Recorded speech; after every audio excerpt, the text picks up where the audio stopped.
El ciclo Verano Planeta, que desde hace 24 años se realiza en Mar del Plata y Pinamar, se propuso desde sus inicios acercar los lectores a los autores. Decenas de miles de personas han presenciado las charlas en las que escritores de diverso género presentan sus últimas obras. La virtualidad a la que nos obliga la crisis sanitaria cambia las formas, pero no los propósitos. Por el contrario, aspiramos a multiplicar la cantidad de espectadores. Editorial Planeta propone así nuevas alternativas literarias que sirvan de refugio a nuestros deseos de un mundo mejor y posible. Agradecemos el apoyo del Banco Hipotecario, que ha permitido en los últimos años la continuidad del ciclo, y también al Ministerio de Cultura de la Ciudad de Buenos Aires por cobijar hoy estos encuentros. Solo nos resta invitarlos a disfrutar de lo que aquí les presentamos.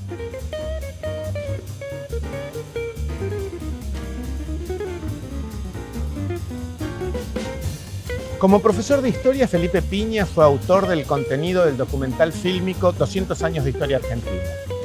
En televisión condujo diversos programas y llegó a alcanzar 25 puntos de rating en el prime time. Condujo por The History Channel la serie de documentales sobre los bicentenarios latinoamericanos unidos por la historia. Es autor de numerosísimos libros de historia, no vamos a hacer toda la lista aquí. Dirige la colección Bicentenario de la editorial MC, de la revista Caras y Caretas y de www.elhistoriador.com.ar, el sitio de historia más visitado. Hoy, de Felipe Piña, presentamos su último libro, Gardel. Pero además, Felipe es quien desde hace ya muchos años inaugura, como estamos haciendo en este momento, los ciclos Verano Planeta. Bienvenido, Felipe, otra vez. ¿Cuánto tiempo hace que estás inaugurando los ciclos? 19 años. 19 años. La verdad que siempre una gran responsabilidad y una gran alegría inaugurar los ciclos Planeta, siempre en Mar del Plata. Por primera vez estamos acá, fuera de Mar del Plata, ¿no? Sí, bueno, la crisis sanitaria nos obliga al universo digital. ¿Cómo te llevas con el universo digital ahora? Porque está todo el mundo muy con los streaming. Me llevo muy bien, me llevo muy bien. Este año fue un año de mucho trabajo digital, mucha charla por streaming, mucho Zoom, bastante bien. Y aparte, bueno, uno tiene un poco la costumbre de estar en casa escribiendo, no fue tan grave para mí en ese sentido, ¿no? Pero claro. ¿No te afectó, digamos? Bueno, en la vida social, supongo yo. Sí, pero me hizo algunas cosas muy buenas, como estar con mis hijos mucho tiempo. Mis hijos mayores vinieron a vivir a casa, que tengo patio, entonces socializamos y estuvimos más de 100 días juntos, cosa que no ocurrirá nunca más y que no había ocurrido hace muchísimos años. O sea que de ese lado también fue positivo, más allá de todo la desgracia y todo lo que uno siente y se duele por lo que pasa, ¿no? Pero digo, a nivel personal, tuve esas cosas positivas. Soy una persona optimista, trato de quedarme con lo bueno, ¿no? No puedo perder la oportunidad de estar frente a alguien como vos, un historiador, para preguntarte con qué podés comparar lo que nos ha pasado en el mundo en este momento. ¿A qué y se bueno, parece? Hubo muchas pestes tremendas a lo largo de la historia. Yo creo que hubo dos muy importantes, que fueron la peste negra, la de 1348 a 1351, que mató casi a la mitad de la población europea, ¿no?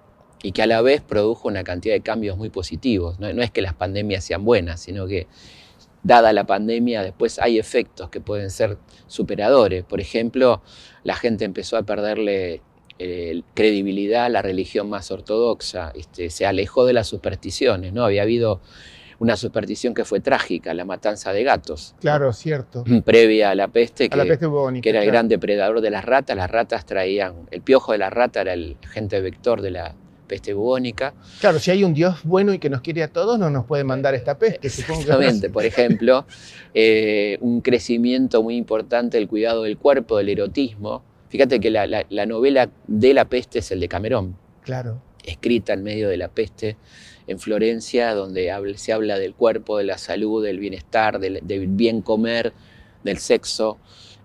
Cambia la arquitectura, cambia la geografía de las ciudades, ¿no? Aparecen más espacios verdes, el tema del agua. O sea, hay un cambio interesante y aparte es el antecedente del Renacimiento, ¿no? Porque se hace que sos historiador y no futurólogo, pero tu presunción, ¿vamos a salir mejores o peores de esto? Y es difícil saberlo, ¿no? Porque la peste saca lo mejor y lo peor de la gente. uno vio en esta epidemia, en esta pandemia, actitudes maravillosamente solidarias de mucha gente y actitudes muy miserables también, ¿no? Ojalá que triunfe la primera y que entendamos que hay cosas que ya no deberían estar en discusión, como la importancia de un buen sistema sanitario, Claro. la idea de que nadie se salva solo, ¿no? Deberían ser cosas que ya deberíamos asumir a esta Sí. altura, ¿no? Y que, Y la cuestión de la responsabilidad, ¿no? De quizá esta gente que se siente omnipotente, que piense un poco en los demás también, ¿no? Digamos, a mí no me va a pasar nada, claro, pero vos circulás, estás con otros, ¿no? Digamos, esa responsabilidad también es interesante, ¿no? los sistemas de salud que inclusive han puesto en evidencia lo malos que son en los países más poderosos de la Tierra, ¿no? Lo que Sí. pasa en Estados Unidos es algo increíble. Sí, sí, total. Bueno, ahí hubo un ataque a la salud pública que fíjate en qué terminó, ¿no? Y como pasó en Italia y como pasó en España, ¿no? La baja de los presupuestos sanitarios, todo eso que cuando se necesitó, bueno, se complicó, ¿no? Evidentemente. Bueno, ahora a lo que vinimos, ¿Cómo no? a tu libro.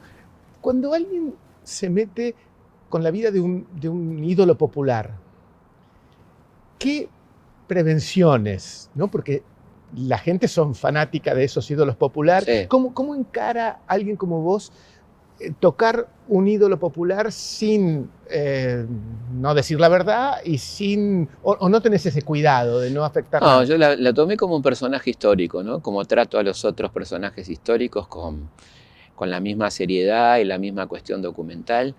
Pero bueno, evidentemente con un componente muy fuerte que es el mito, ¿no? De un personaje al que se dice de todo, que todo es posible, que todo le pudo haber pasado, que hay 500 caminos laberínticos que no conducen a ningún lugar, que tenés que ir desechando, Claro. de anécdotas que no ocurrieron, de situaciones que tenés que poner necesariamente en potencial. Bueno, y muchas etapas de las que no sabemos mucho de su vida porque era una persona ignota, o sea, de los nadie no hablan de nosotros en los diarios, ¿no? La etapa que él no está en su casa, que va del 4 al 10 más o menos, no sabemos mucho qué pasó, porque era una persona del común. No hay registros periodísticos, por ejemplo, de dónde estaba, con quién se vio. Entonces son momentos muy interesantes para un historiador de indagar y buscar fuentes colaterales, ¿no? De testigos de época que ya no quedan vivos, Ya no sino que quedan son, vivos. claro, notas de prensa, gente que lo conoció. Y además que como ocurre con todos los ídolos populares, la gente afirma con una vehemencia la certeza de algo que sabés que a lo mejor no pudo haber existido Sí, nunca. te lo dicen, te lo juran y perjuran. Y bueno, después resulta que no hay nada que respalde ese tipo de cosas, ¿no? Pero bueno, eso también lo torna fascinante y para mí fueron 2 años y medio de trabajo muy intensos, muy interesantes, de viajes. De viajes. Sí. Sí, viajes a todos los lugares, todos los santuarios gardelianos. Los santuarios gardelianos. Empezando por Toulouse, por Colombia, por Nueva York, por París, por Barcelona. Barcelona es un lugar muy importante en su vida. De hecho, él se hace hincha del Club Barcelona, ¿no? Que estuve con la gente del Club Barcelona y están muy contentos de tener a Messi y a Gardel, ¿no? Por distintas vías. ¿Y qué queda en Toulouse? En Toulouse queda la casa natal. Sí. La casa donde él va a vivir apenas nace, que tiene una placa y que tiene una cosa muy linda que yo le pongo la foto en el libro, que es que en Europa se usa poner el nombre de la familia que vive en el portero eléctrico, ¿no? Sí. Fernández, qué sé yo. Sí. Y ahí pusieron, hoy en día es una casa de departamentos de Airbnb que se alquila, se llama Apartaments Gardel. Y en cada uno de los departamentos pusieron títulos de tango, Volver. Cosas vinculadas a Buenos Aires, Boca Juniors, River Plate, muy simpático. Y después está el hospital donde nació. Perdón, ¿el nombre está españolizado? ¿Gardel? Sí, Gardel. No queda como Gardés. Sí, no, Gardel. Y después está el hospital donde hay una placa muy linda en la puerta, el hospital de la Grave, donde él nació. Una placa preciosa que dice que ahí nació Carlos Gardel. Después hay un muy lindo fresco en la plaza principal de Toulouse, que es la Plaza del Capitolio, que tiene una recoba preciosa, muy plaza europea con bares, y en los techos hay frescos, y está un fresco precioso de Gardel, que está curiosamente al lado de otro tolosano célebre que fue Jean Jaurès, y están al lado, son contiguos, ¿no? ¡Qué loco! Sí, que es la casa donde él vivió, ¿no? Claro. De la casa que le compra a la madre. Libro también. ¿En esos lugares fuiste acompañado por alguien, por algún fanáticos de él? O... No, fui con mi mujer, estuvimos recorriendo y Sí, conocía gente de ahí, pero lamentablemente en el momento que fui no estaba la gente de la asociación Carlos Gardel que existe en Toulouse y con las que después me carteé y fue muy importante para mí los datos que me aportaron, particularmente Georges Galopa, que es un gran investigador francés de Gardel, que es una persona que trabajó mucho todo el tema de los documentos y todo eso, ¿no? ¿Fuiste a Barcelona, a Toulouse, a qué otro lugar? A París, a Madrid, donde también tuvo mucho éxito, le fue muy bien, un lugar que él quería mucho. Él quería mucho Barcelona y además la elegía estratégicamente, ¿no? Que es un lugar muy bien ubicado en Europa, como entrada, como puerto, para circular por el resto de Europa. En París le fue extraordinariamente bien, ¿no? Ahí llegó a actuar en la Ópera de París, sus presentaciones iba a lo más granado de la sociedad francesa. Esos paseos por Montmartre en ese momento que era el mejor París, el de los 20. Claro. El París de Woody Allen, digamos. París a medianoche. Medianoche en París, sí. Claro, Dalí, Picasso, bueno, todo ese mundo. Nueva York, donde él tuvo un éxito extraordinario también, claro, ¿no? Con el cine. Y bueno, después Colombia, ¿no? Colombia.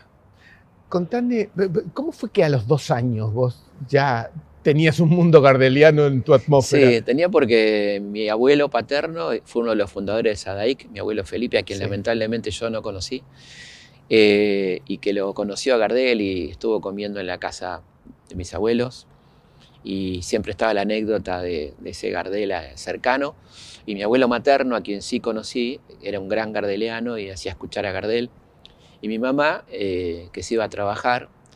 Mi papá era gerente de Sadaic que tenía adelante el local y atrás la casa.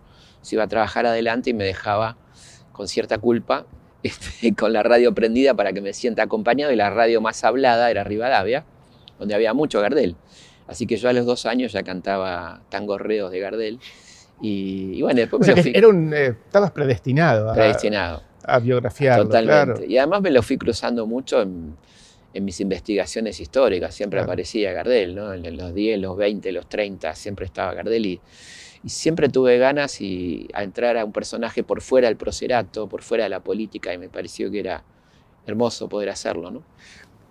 Para no irnos demasiado de Toulouse, siempre supimos que Gardel era hijo de madre soltera, pero vos mencionas al padre. Sí, una situación un poco trágica, ¿no? Porque la mamá se enamora de este señor Paul Lasserre, que era un miembro de una familia más o menos acomodada, y como muchos hombres de su tiempo, y no tan de su tiempo también ahora, entienden que el embarazo es un problema de la mujer y que lo debe resolver la mujer como pueda o no, y la abandonó. Cuando se enteró de que estaba embarazada, la abandonó, y Berta fue madre soltera. Él era un tipo muy particular porque se dedicó luego al delito. Paul Lasserre dirigía una banda de asaltantes en una zona de los Termes de París, asaltante a mano armada de bancos y demás. Una pinturita de bancos. Un personaje total. Y Berta, bueno, asume su maternidad de una manera muy, muy original, digamos, ¿no? Porque primero lo que uno observa estando en el hospital, en los registros del hospital, es que era un hospital un hospital universitario destinado a madres solteras, prácticamente. Y lo que uno observa en los registros es que la mayoría de esas chicas, pobrecitas, los dejaban a los chicos abandonados por cuestiones económicas, por cuestiones sociales. Y Berta asume su maternidad y además hace un reconocimiento legal ante la alcaldía de Toulouse de que es la madre de ese chico y que lo quiere como tal. En esos documentos no figura el padre, obviamente. No figura el padre. De padre desconocido. De padre desconocido. Y bueno, lo interesante es que yo creo que Carlos nunca termina de agradecerle a su madre este gesto, ¿no? Este gesto de la valentía, estamos hablando de 1890, lo que era una madre soltera, ¿no?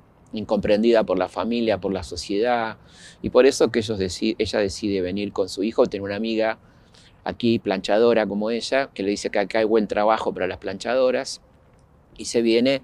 Y por eso Carlitos dice esa frase hermosa: yo nací en Buenos Aires a los 2 años y medio, ¿no? Como que la vida comienza con esa llegada a Buenos Aires, ¿no?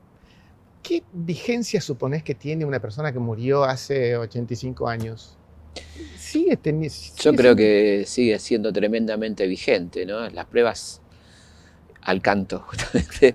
El año pasado, esta chica Rosalía, que es una extraordinaria cantante flamenco trap, estrenó ahí en el Madison Square Garden la versión de Gardel, que fue una locura, ¿no? Estamos hablando hace unos meses.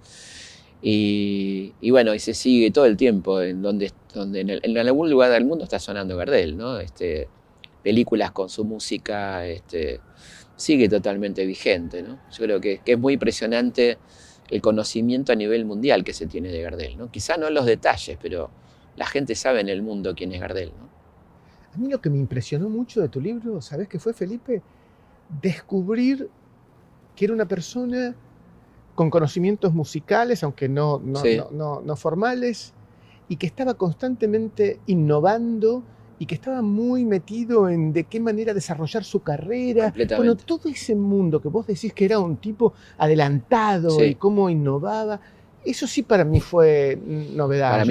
Para mí también fue algo que me insistí mucho en el libro porque me parece que es algo distinto, ¿no? De lo que la imagen que tenemos de él, de un tipo de farra de la noche, que sí lo era, pero a la vez una persona de una gran disciplina, que hacía gimnasia todos los días porque tenía una tendencia a engordar. Y gran parte de su imagen era la pinta. Claro. Un tipo que a partir de un consejo de nada más y nada menos que Enrico Caruso, en ese viaje yo creo que felinesco, ¿no? Donde me imagino esa escena muy de Fellini, en la cubierta de un transatlántico cantando Caruso y Gardel, y Caruso dándole consejos, diciéndole algo que le va a cambiar la vida a Gardel. Él le dice: no se esfuerce en ser tenor porque usted es barítono, baje el tono. Nada menos que del registro. Del registro.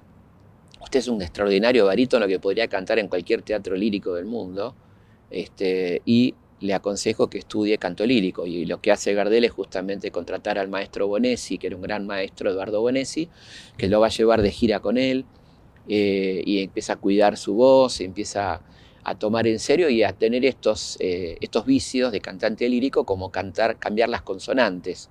La N por la R. La N por la R. Claro. Te iba a preguntar, ¿por qué? Bueno, Targo. por una cuestión de resonancia, ¿no? Lo explica muy bien Rivero en un libro muy lindo, y Susana Naita, que es una gran profesora del Colón, ella dice... O sea, no era una dificultad. No, ella dice que muchos cantantes líricos hacen eso. Muy buenos hacen eso para que las palabras duras suenen más blandas. El sueño, por ejemplo, acaricia mi sueño, ¿no? Mi sueño, sí. Entonces le da una sonoridad diferente, pero no tiene que ver con un defecto, porque él hablaba con toda normalidad, cuando hablaba, como se puede ver en las películas, por ejemplo. Así que, bueno, y un tipo, como bien decías, tremendamente innovador.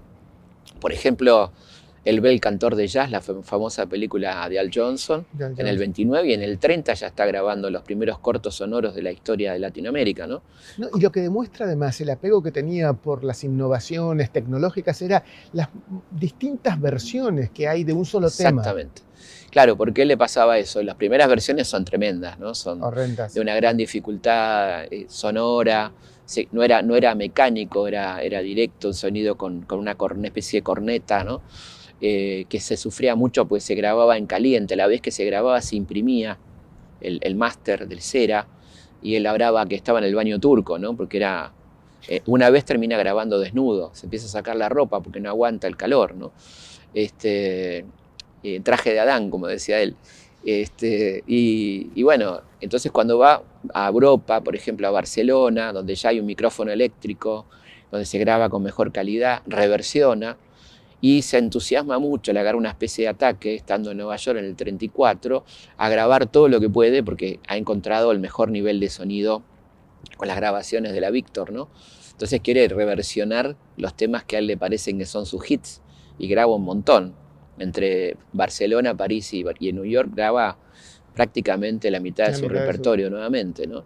Otra cosa es una persona que grabó casi 900 discos, ¿no? Upa. O sea, eran de un tema, de dos temas, pero ¿no? No importa. Pero bueno, es una locura, ¿no? Otra cosa que también para mí novedad era su generosidad. Total. Vos contás mucho eso, de que era una persona muy dedicada al prójimo, exacto, a qué le pasaba. Que era... Sí, no solamente con la plata, que esto es proverbial, porque hay centenares de anécdotas de ayudar a gente desinteresadamente, no para figurar, esto de llevarle la plata a fulano, no le diga que se la mando yo, sino también la generosidad artística, que no es la más común, No. con sus compañeros. Cuenta la querida negra Bozán, Sofía Bozán, que está filmando con él en París, y vinieron periodistas de los mejores medios de París, y le dicen, por favor, si puede cantar algo, y uno le pide Mano a Mano, que era el hit total. Claro. Entonces Carlitos empieza a cantar y dice, uy, me olvidé la letra, negra, seguí la voz. Entonces Sofía cuenta, bueno, era imposible que Carlitos se olvidara la letra de Mano a Mano, lo hice a propósito para que me escucharan los cronistas cantar, ¿no es cierto? Un acto de mucha generosidad, y lo mismo cuenta Mona Maris de cómo la ubicaba más cerca del centro de la escena para que compartiera con él los primeros planos, ¿no? Cosa que no, por supuesto no es muy común en los divos, ¿no? Y esto habla también de una generosidad no solamente económica, sino también de compañero, de buen compañero, ¿no? Que como decís, no es tan habitual. No es tan habitual, sé claro. Que mencionaste, ¿fue su novia, Mona Maris? Fue su novia, tuvo un vínculo ahí, es muy interesante como Mona depende con quién hable, admite o no admite este vínculo que era Vox Populi. Sí. Pero bueno, una relación libre, ¿no? Una relación tranquila, porque Carlitos tenía una frase maravillosa. A él le preguntaban, ¿está a favor del divorcio? Y él contesta, estoy en contra del matrimonio. Un tipo que entendía los vínculos con libertad, tenía una novia oficial que era María Isabel del Valle, bueno, con la que se veía poco, y bueno, en cada puerto un amor, obviamente, ¿no? Una persona muy, muy requerida, sí, claro, por las damas, ¿no?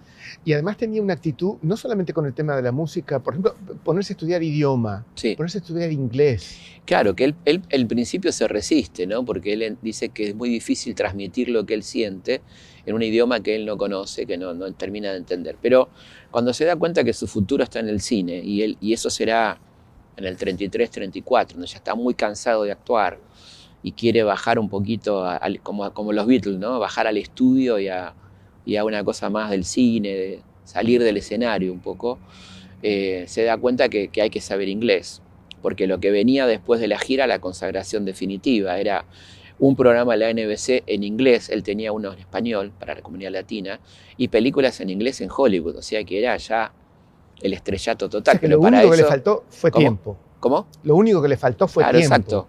Y bueno, y por eso él se lleva a la gira a un profesor de inglés que es Plaja, que es uno de los sobrevivientes del accidente, ¿no? Claro.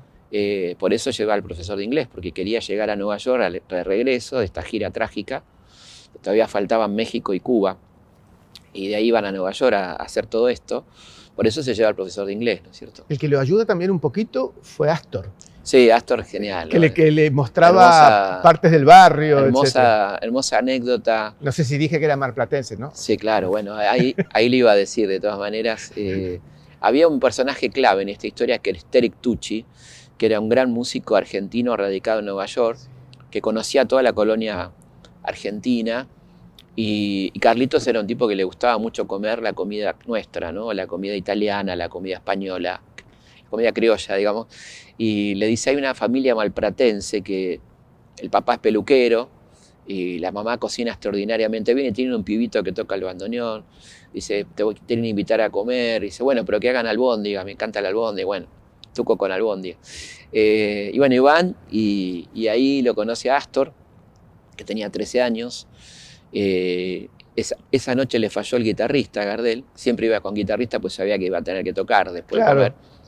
Y entonces Astor toca el bandoneón y Carlitos canta y se produce el dúo Gardel-Piazzolla. Aunque él le juega una chanza sobre cómo toca, dice, ¿no? Claro, dice, y pibe, tocas bien el bandoneón, pero tocas como un gallego, ¿no? Y bueno, y Astor le hace de intérprete, lo lleva a hacer compras, se encariña mucho, y Carlitos le ofrece acompañarlo en la gira latinoamericana. Por supuesto, los papás no lo dejan porque era menor.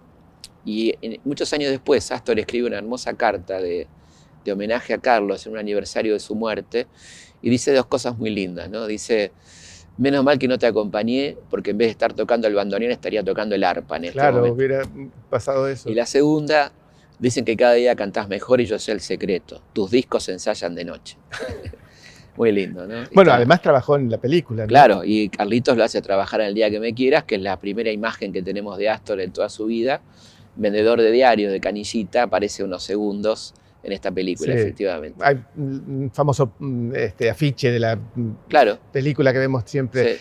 ¿Y vos, te gusta más el Gardel más tecnologizado o tenés apego a los discos de No, pasta? me gusta el último, me parece perfecto. El último, ya con los temas de Lepera, ¿no? Ya el Gardel de Nueva York, me parece que coincidíamos con el otro día con Alejandro Dolina, es el Gardel excelso, ¿no? Fantástico ese diálogo, entre Sí, paréntesis. esta Me verdad que encantó fue verlo a Alejandro tocando el piano. maravilloso, fue una cosa Estuvo memorable. Lo maravilloso. pueden ver en YouTube si quieren. Sí, Ponen sí, Piña Dolina y ahí está. maravilloso. Me Bueno, encantó. y decíamos con Alejandro, primero la calidad compositiva de una persona injustamente no valorada como Lepera, que fue un extraordinario un poeta y un extraordinario compositor. Y esos temas, ¿no? El día que me quiera, Soledad, bueno, maravillas, ¿no? Y la calidad de grabación que se logra, y un Gardel muy afiatado como actor, como cantante. Ya esas películas de Nueva York, que son las últimas, ya ves un tipo seguro de sí mismo y cantando como mejor que nunca, ¿no? Entonces a mí me gusta todo, pero ese Gardel me parece extraordinario, ¿no? Algo tragicómico, me pareció a mí, es que fue censurado en la dictadura. Fue censurado en la dictadura uruguaya y argentina, las dos dictaduras. ¿Por qué? ¿De dónde? Sí, lo más gracioso es que como hasta diarios que estaban cerca de la dictadura en ese momento sacaron editoriales criticando esa censura, de cómo iban a censurar a Gardel. Ellos dijeron que no era así, sino que criticaban la mala calidad de los guitarristas, una cosa ridícula, pero ciertamente prohibieron la difusión de algunos tangos de Discepolo cantados por Gardel, como Gira Gira, por ejemplo. Sí, increíble, ¿no? Por los términos supuestamente vulgares, qué sé yo. Sí, en realidad por el contenido de la letra, que era una letra que le iba perfecto a ese momento de la Argentina. Claro. ¿Por qué te he escuchado decir que lo consideras un millennial? Por esta cuestión de lo tecnológico, ¿no? Fíjate que esto que decíamos del cine, esta cuestión de grabar con las últimas tecnologías, este primer dúplex de la historia de la radiofonía que se hace entre Nueva York y Buenos Aires, que lo hace él, una idea que se le ocurre de cantar él a capela en Nueva York, los guitarristas en Buenos Aires y salir por una tercera radio con la música mezclada, maravilloso, que quedó en la historia de la radio, Claro, ¿no? El primer dúplex Nueva York, Buenos Aires, cantó 3 temas y bueno, y siempre estaba a la vanguardia, ¿no? de la novedad, lo que venía, ¿no? El último micrófono, el último parlante. Y además era algo así como un metrosexual, ¿no? Y bueno, sí, donde llegaba era una locura. Él llega, por ejemplo, a Puerto Rico a las 6 de la mañana y en el muelle hay 5.000 personas esperándolo, ¿no? Cuando llega a Bogotá en avión, casi no puede aterrizar el avión porque la pista está repleta de gente. Bueno, era impresionante. Ahora, el hecho de que él tuviera ese éxito increíble en Latinoamérica, en Europa, en Estados Unidos, lleva a pensar a uno, ¿hubo detrás de él alguien que pensaba eso No. o él fue artífice de su propia carrera? Fue artífice, como diría San Martín, serás artífice de tu propio destino. Yo creo que no tuvo manager, tuvo administradores, pero no manager. Y él manejaba muy bien sus contratos, ¿no? El tipo peleaba a muerte bien su dinero. ¿Fue un hombre rico? Fue un hombre rico que por 2 cuestiones no llegó a conservar esa fortuna que fue haciendo. Era el artista mejor pago de su tiempo prácticamente, en Francia, en Estados Unidos, ¿no? Pero bueno, tenía 2 problemas, ¿no? Por un lado la generosidad sin límites y por otro lado el vicio de los caballos, ¿no? De los burros. Llegó a tener sus caballos, del cual su preferido era Lunático, que se cuenta una historia muy linda, la cuenta Maschio, que era el cuidador, que los sábados a la noche, antes de las carreras del domingo, le iba a hacer un mini recital a Lunático. Iba al estudio y le cantaba al caballo las canciones para estimularlo. Sí. Y bueno, y este tema de no tener idea de la plata que tenía, ¿no? Hay una anécdota muy simpática que le dice a Defino, su administrador, che, ¿cómo hago para conseguir 5.000 pesos? Y hace un cheque por el banco, tenés 100.000. No tenía idea, no le daba importancia a la plata, ¿no? Y le daba, bueno, plata a mano llena a todo el mundo, al que necesitara, ¿no? O sea, sin límites. ¿Algún vínculo, o más bien, la política lo utilizó de alguna forma? Sí, trataron de utilizarlo. Primero los conservadores, él tenía unos vínculos con el Partido Conservador, no ideológicos, sino de conveniencia, de ir a cantar a los comités para que le consiguieran documentos o trabajo, ese tipo de cosas. Después, la verdad que no tuvo mucha participación política. Se habla de una afiliación al Partido Socialista y evidentemente yo creo que se expresaba más en la elección de su repertorio, que era un repertorio claramente social, ¿no? Donde había muchos temas compuestos por anarquistas, socialistas, mucho tema que habla de la situación social, etc. Pero era una persona que él decía que el artista no tiene que meterse en política, ¿no? Y él, de hecho, nunca se metió partidariamente ni nunca hizo de su profesión una cuestión política, ¿no es cierto? Llega el momento del accidente. Ese accidente tuvo muchas leyendas, ¿no? Sí. Tiros que había. ¿Qué se sabe de eso? Bueno, yo creo que, como decíamos al principio, su condición de mito, qué mejor que inventar una historia trágica, negra sobre el accidente, ¿no? Y ahí se inventó una novela de tiros dentro del avión. Una versión dice que por una cuestión de polleras entre el piloto Samper Mendoza y el propio Gardel, otra entre una pelea entre Lepera y Gardel. Nada de esto es cierto, no hubo ningún balazo dentro del avión. Lo que sí hubo fueron situaciones desafortunadas, ¿no? Por un lado, el piloto Samper Mendoza, que era un gran piloto, el mejor piloto de Colombia, no tenía experiencia en manejo de aviones grandes. Su gran experiencia era aviones pequeños. Había comprado estos trimotores de pasajeros, tenía muy pocas horas de vuelo, tenía decenas de horas de vuelo, casi nada, y estaba casi probando en este vuelo, y pone un copiloto que no sabía manejar aviones.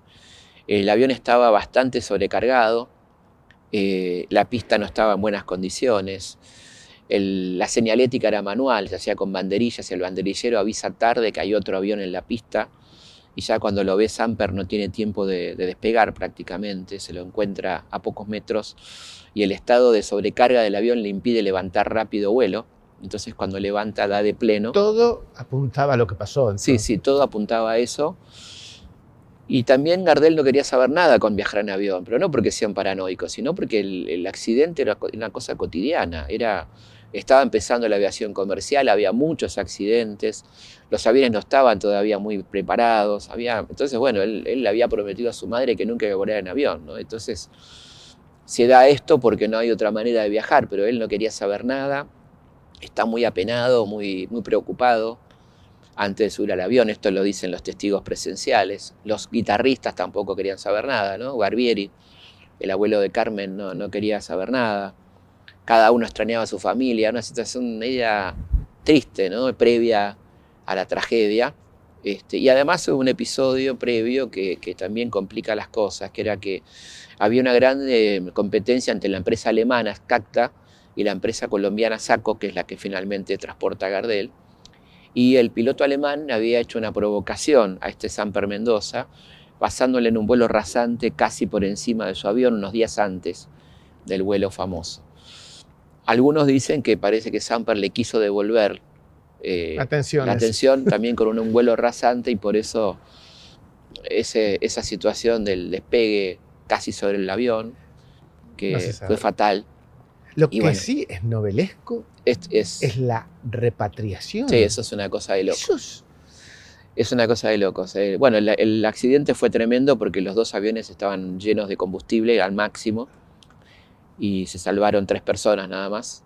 Y la cuestión de repatriación es tremenda por varios motivos. Por un lado, porque hay una disposición en Colombia que no dejaban la exhumación de cuerpos hasta 4 años después, así que hay que hacer todo un trabajo de la Cancillería argentina que se empieza a mover, porque al principio el gobierno conservador de Justo no le importa nada la muerte de Gardel, ni siquiera declara luto nacional, para nada. El tipo hace actividades, inaugura la línea de subte el mismo día de la muerte de Gardel, bueno. Pero cuando hay un hecho posterior, un mes después, se produce el asesinato en el Senado de la Nación, el asesinato del senador Bordavere, el compañero de Lisandro de la Torre. Bueno, es un hecho de conmoción mundial, ¿no? Matan a un senador en plena sesión del Senado. Y para distraernos venía mal. Exactamente. Y ahí se juntan Botana y Justo, el presidente y el hombre más fuerte de los medios, y empiezan una campaña pro repatriación. y van sacando de la tapa de crítica el asesinato para poner a Gardel, las novias de Gardel, la vida de Gardel, qué sé yo, y la repatriación que se hace lo más lenta posible, en vez de venir de Colombia por el Pacífico a Chile y de ahí por tren por el Trasandino, que en ese momento funcionaba muy bien, y hubiera sido muy breve, lo hicieron al revés, fueron de Colombia a Panamá, de Panamá a Nueva York, donde lo velan una semana en el barrio latino, de ahí a Río de Janeiro, de Río de Janeiro a Montevideo, donde lo vuelven a velar una noche, y finalmente la llegada a Buenos Aires el 6 de febrero y el velatorio en Luna Park, que fue apoteótico y que fue una locura de impresionante gente. Eso, impresionante, ¿no? Y la gente llorando como quien pierde un familiar cercano, algo parecido a lo que veíamos con Maradona hace poco, ¿no? Este llanto desconsolado de la pérdida de un ser querido, ¿no? Eso te iba a preguntar, si pudiéramos compararlo con el efecto que produjo un ídolo popular, sí. Maradona, Evita. Sí, son estos funerales que provocan un inmenso dolor, y en el caso de Diego y de Carlos había algo muy, muy interesante en común, que la gente lo que más decía en el velatorio era la palabra gracias, ¿no? Gracias Diego, gracias Carlos, un agradecimiento particularmente de los sectores populares que tan pocas alegrías han tenido en su vida y que las tenían gracias a estos ídolos, ¿no? El fútbol y la música.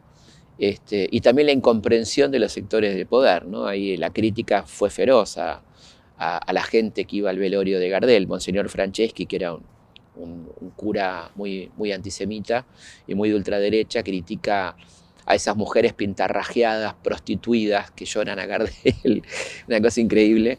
Y bueno, vimos también algunos comentarios de la prensa burlándose de la gente que fue a verlo a Diego, ¿no?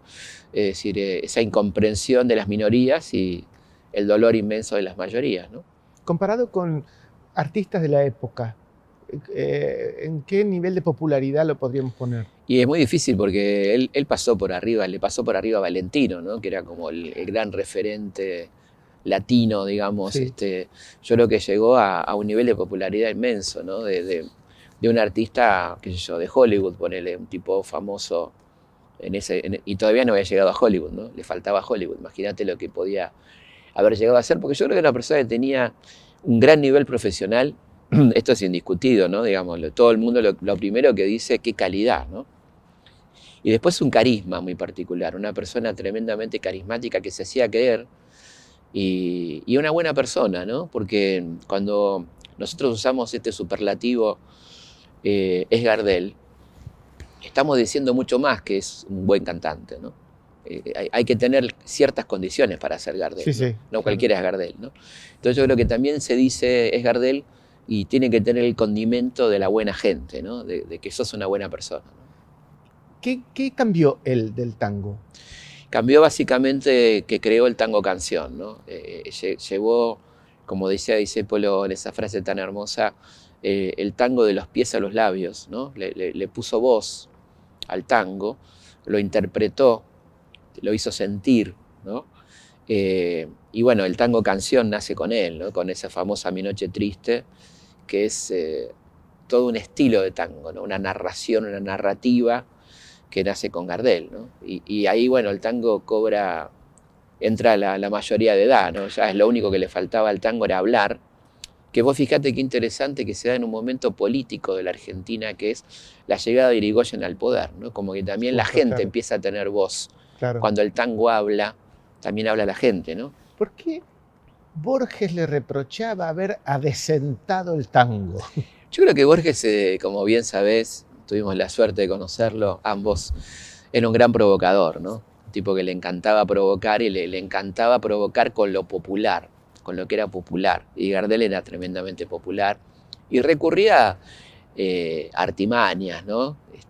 Como por ejemplo decir que tiene la misma sonrisa de Perón. Bueno, Gardel es totalmente inocente de esa situación y parece como una inculpación, alguien lo inculpa de eso. Pero a la vez reconoce una anécdota que cuento en el libro, que pongo en el libro, algo muy lindo que le pasó cuando lo traiciona la emoción. Y estando en unas charlas que dio en la Universidad de Texas, lo invita a un amigo paraguayo a la casa a comer y le pone discos de Gardel y él termina tremendamente emocionado, ¿no?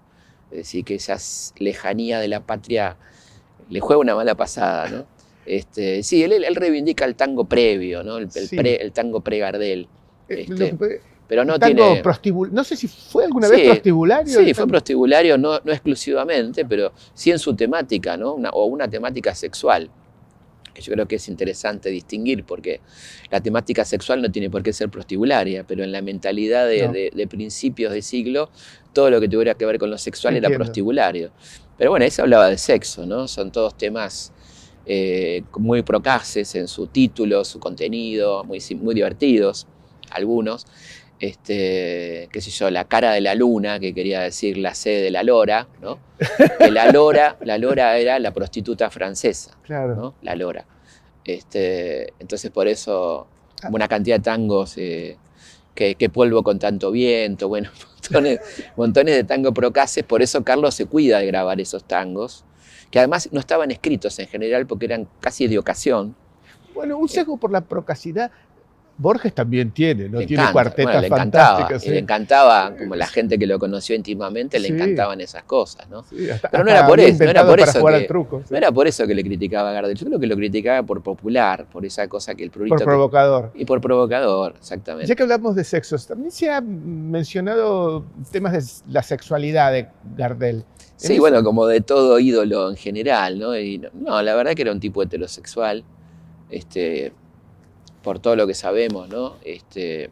Si no hubiera sido, no tendríamos ningún problema en decirlo, obviamente, pero no, fue un tipo muy heterosexual y con muchos vínculos femeninos alrededor, y él decía algo muy lindo, ¿no? Decía, bueno, ¿cuántas minas que tenés? Dice, bueno, pero ojo que si todo eso fuera verdad no estaría vivo, decía, ¿no? Una, y dos, muy linda, che, cuántas minas, qué sé yo. Le dice, sí, pero no te equivoques porque las minas se enamoran del torcán, del cantor. Claro. Sí, él tenía claro que había un personaje Gardel y quién era él, ¿no? O sea, y eso habla de su humildad también, ¿no? Sí, ¿es cierto que se conoció con Frank Sinatra? Eso es una posibilidad, yo lo pongo potencial, porque hay cosas que coinciden, como que Frank Sinatra se presenta al concurso de la NBC donde estaba Gardel. La historia dice que lo fue a ver a Gardel, cosa que puede ser, ¿no? Y que ahí tuvieron un diálogo, particularmente Nancy, su mujer, le dice que Frank canta muy bien, pero que tiene vínculos feos con gente de la mafia, y Carlos le cuenta que él también había tenido en su juventud algunos vínculos non santos, y que le dice que se lo tome en serio, y le dice, mira, pibe, acá hay un concurso en esta radio, ¿por qué no te presentás? Y Frank se presenta y lo gana y inicia su carrera. No sabemos si es cierto, yo averigüé que el concurso existió, que le cambió la vida a Sinatra, lo que no tenemos pruebas. Es la prueba de que realmente se han encontrado. Exactamente. También mencionás que vos lo considerás pionero del videoclip. ¿Por qué? Sí, por estos cortos que hemos mencionado, estos primeros cortos sonoros de 1930, que a partir del cantor de jazz él quiere grabar acá, que son 15 cortos extraordinarios, donde él interactúa con los autores de sus canciones, Discépolo, El Negro Flores, Canaro. Cada uno cuenta por qué escribió el tema que se va a interpretar, y después hace un paso de comedia, que ahí sí tenemos seguramente el primer videoclip de la historia sonoro, donde hace una cuestión con Viejo Smoking, donde habla de la revolución del 30, de que se quedaron sin trabajo, de que a pesar de haber sido revolucionario en la primera hora, dice el amigo, me echaron del laburo y bueno, no tengo un mango, y él tiene que empeñar el smoking que no quiere. Claro. Y así que esos son los primeros videoclips de 1930, ¿no? Nombramos a Borges y hay una referencia que hace de Gardel Sábato, ¿no? Sí. Dice que el éxito de este se debe a que él encarna el hombre de Buenos Aires y afirma que el porteño busca su identidad, encuentra irremediablemente a Gardel, que es la expresión popular más auténtica a la soledad del hombre de la ciudad. ¿Estás de acuerdo con eso? Sí, yo no sé si la soledad, pero yo creo que lo que identifica al porteño es un inmigrante que triunfa, que es Gardel. Claro. ¿No? Es un tipo que triunfa en París. Claro. Viene de París con un auto, ¿no? O sea, que compra en Barcelona. O sea, es como el modelo... El espejo en el que la gente quiere verse. Claro, el modelo triunfante de un chico de barrio que nunca dejó de ser de barrio, una persona tremendamente humilde, pero que a la vez se codiaba, bueno, con el príncipe de Gales, ¿no? Como pasa cuando viene siendo acá. Tan popular, el fútbol no era algo que la trajera. Él tuvo su pasión futbolística tranquila, fue hincha de Racing, hincha de Nacional de Montevideo, y en Barcelona, del Barcelona, que tuvo un muy lindo vínculo con el club.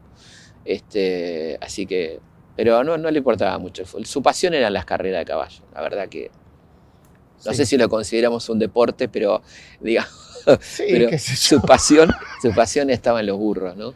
Absolutamente. Y Decime- tenía una frase hermosa que decía: a mí me perdieron los caballos lentos y las mujeres ligeras. Está buenísimo, Está buenísimo. me encantó. Buenísimo. Decime, ¿ya has tenido devoluciones, digamos, de los lectores Sí. y qué sé yo? ¿Qué notaste en la gente? Muy linda, la verdad que la gente muy agradecida, muy contenta con el libro. Están por ahora puro elogio, ya vendrán los palos, pero estoy muy contento con el libro. Yo creo que se nota cierto tono emotivo que tuve permanentemente mientras lo escribía. Y la tapa me encantó, sí, la tapa es un Gardel festivo, está en la casa, es el abuelo, mamá de Berta, Vital Gardés, y él acaba de llegar de Europa, está arriba de un baúl que acaba de abrir. ¿Sí? Y bueno, muy contento, muy contento. Y con un rancho para colmo. Con un rancho. Sí. Y para despedirnos, ¿qué perspectivas tenemos de nuevos libros? Estamos ahí viendo uno que me gusta mucho, que ya hemos hablado muchas veces, que es uno sobre la historia de las calles, el callejero nacional, contar la historia argentina a través de las calles, ¿no? Estamos empezando a trabajar en eso, descansando un poquito. ¿De la evolución de los nombres de las calles o de los Los nombres, nombres de las calles y también qué pasó en esas calles, ¿no? ¿Cuál es el origen del nombre de esas calles y qué pasó en esas calles? Ahí estamos en eso. Me encantó. Muy entusiasmado. Felipe, gracias. Gracias a vos, como siempre. Gracias por inaugurar el nuevamente ciclo otra vez. Lo hicimos una vez más. Bueno, muchas gracias a ustedes y nos vemos en la próxima, ¿no? Gracias. Siamo fuori. ¿Salió bien? Muy bien. Lindo.